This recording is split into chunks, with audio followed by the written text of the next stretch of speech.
I think that fundamentalists and atheistic scientists have the same problem. The fundamentalists, so we could say the Christian fundamentalists in the US, make the proposition that biblical stories, we'll call them mythological stories, are literal representations of the truth. And that might be true depending on what you mean by literal. But what they mean by literal, or what they attempt to make literal mean, is that they're in the same category as scientific facts. Because they don't have the idea that there are different ways of approaching truth, and that truths can serve different purposes. They don't have a sense that your definition of truth is actually something like a tool rather than an ontological statement about the reality of the world. And so the fundamentalists basically make the proposition that the idea that God created the world in 6 days 5,000 years ago is literally true. And they get the 5,000 year estimate, by the way, by going through the genealogies in the Old Testament and adding up the hypothetical ages and figuring out, you know, how long before Moses Adam lived. And some bishop did that back in the, I think it was in the mid-1800s. I might be wrong about that, but it was somewhere back about that time. And more or less that's been accepted as canonical fact ever since. And then the scientists say, well, yeah, those are empirical truths, they're just wrong. See, and that's the only difference there is between the fundamentalists and the atheist scientists. The fundamentalists say those are fundamental scientific truths and they're right, and the scientists say, well, they're scientific truths, they just happen to be wrong. Well, I think that's a stupid argument, personally. I mean, for a bunch of reasons. One is that the people who wrote the ancient stories that we have access to were in no way, shape, or form scientists. You know, modern people tend to think that you think like a scientist, and people have always thought that way. First of all, you do not think like a scientist. Even scientists hardly even think like scientists. But if you're not scientifically trained, you don't think like a scientist at all. So one of the things, for example, that characterizes your thinking is confirmation bias. And so if you have a theory, what you do is wander around in the world looking for reasons why it's true.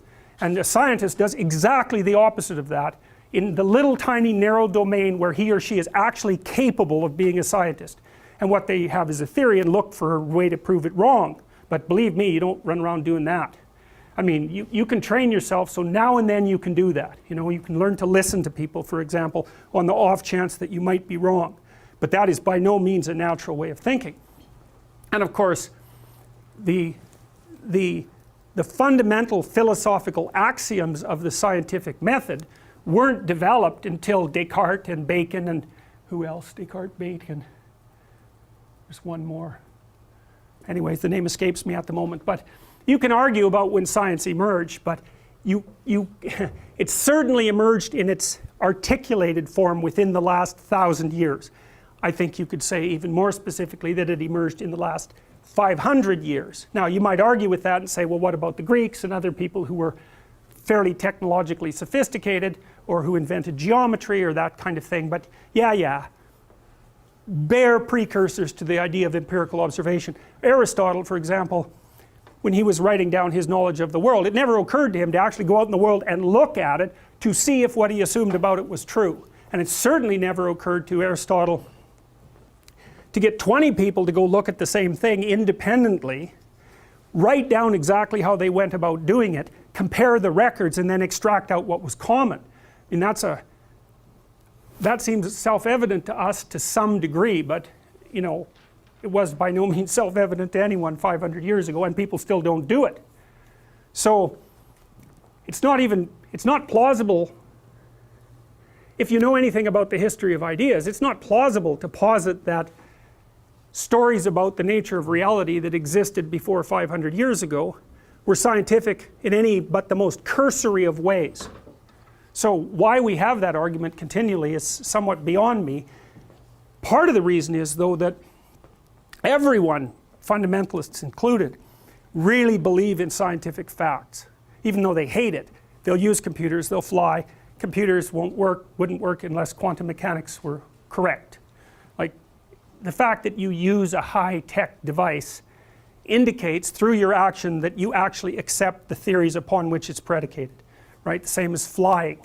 same as anything you do in a complex technological society. You're stuck with it. You're reading by the lights. Do they work? Yeah, they work. Well, so it's really hard for people who are trying to hold on to a way of looking at the world that appears to contradict the scientific claims when everything they do is predicated on their acceptance of the validity of the scientific claims. It's really problematic for people, and it's problematic in a real way, I think, because one of the problems with the scientific viewpoint is it doesn't tell you anything about what you should do with your life. It doesn't solve the problem of value at all. In fact, it might make it more difficult, because one of the fundamental scientific claims, roughly speaking, is that every fact is of equal utility, at least from a scientific perspective, right? There's no hierarchy of facts. It's not exactly true, because you can think of one theory as more true than another, but that boils down to saying that it's more useful than another. So I don't think that that's a really good exception. Okay, so fine. You got the scientific atheists on one end, and you got the religious fundamentalists on the other, and what they both agree on, whether they like it or not, is that there's so much power in the scientific method that it's difficult to dispute the validity of scientific facts. And they seem to exist in contradiction to the older, archaic stories, if you also accept them as fact-based accounts. So what do we do about that? Well, if you're on the scientific atheist end of things, you say, well, those old stories are just superstitious science, second-rate, barbaric, archaic forms of science. You just dispense with them. They're nothing but trouble. And if you're on the fundamentalist side, you say, well, we'll try to shoehorn science into this framework, and really that doesn't work very well. It doesn't work very well with the claims of evolution, for example. In fact, it works very badly. And that's a problem, because evolutionary theory is like, it's a killer theory. And it's really, really hard. And like, it's not a complete theory, and there's lots of things we don't know about evolution, but, you know, trying to hand wave that away, that's not going to work without dispensing with most of biology. So that's a big problem. So here's another way of thinking about it. You don't just need one way of looking at the world. Maybe you need two ways of looking at the world, and I'm not exactly sure how they should be related to one another, like which should take precedence under which circumstance. But one problem is, what's the world made of? You know, what's the world conceptualized as an objective place made of? And the other is, how should you conduct yourself while you're alive? And there's no reason to assume that those questions can be answered using the same approach. I mean, physics has its methods, and chemistry has its methods, and biology has its methods. So a method for obtaining the truth can be bound to a domain. So why would we necessarily assume that you could use the same set of tools to represent the world as a place of objects and to represent it as a place in which a biological creature would act? I mean, anyways, I'm suggesting that we don't view it that way, that we have two different viewpoints. Maybe they can be brought together, although it's not obvious how, but that it's not a tenable solution to get rid of one in favor of the other. And I think the reason for that is that you need to know how to conduct yourself in the world. You have to have a value system. You can't even look at the damn world without a value system. It's not possible. Your emotional health is dependent on a value system. The way you interact with other people is dependent on a value system. There's no getting away from it. And you say, well, there's no justification for any value system from a scientific perspective. You're going to draw that conclusion that no value system is valid. Where the hell does that leave you? There's no down, there's no up, there's no rationale for moving in any direction. There's not even really any rationale for living. And so people say things like that. Well, why the hell should I care what happens in a million years? Who's going to know the difference? It's like, yeah, true. Stupid, but true. And the reason I think it's stupid is because it's just a game. You know, I can take anything of any sort and find a context in which it's irrelevant.